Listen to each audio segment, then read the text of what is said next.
About a decade ago, when tech giants, automakers, and startups alike began working in earnest on self-driving technology, backers emphasized the possibilities for what it could mean for urban transportation.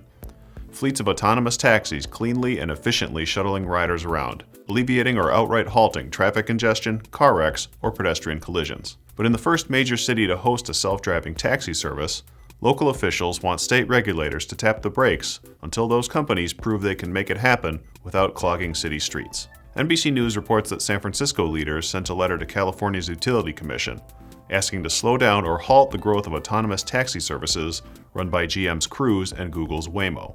The letter indicated that although the city continues to support self-driving technology, incremental expansion would be the best way to move forward, both for the industry and for public confidence.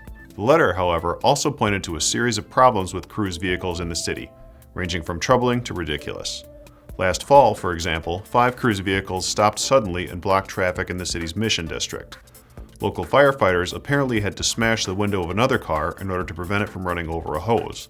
And last spring, an unoccupied Cruise fled from police, sort of, after they tried to pull it over. Cruise is currently awaiting approval from the utility board to expand its operations in San Francisco from solely overnight hours to 24 hours a day.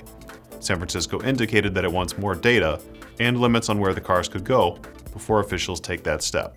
Cruise, which is facing an NHTSA probe over unexpected braking, noted in the NBC report that its cars have driven millions of miles in extremely complex environments with no fatalities or life-threatening injuries. I'm Andy Zoll, and this is IEN Now.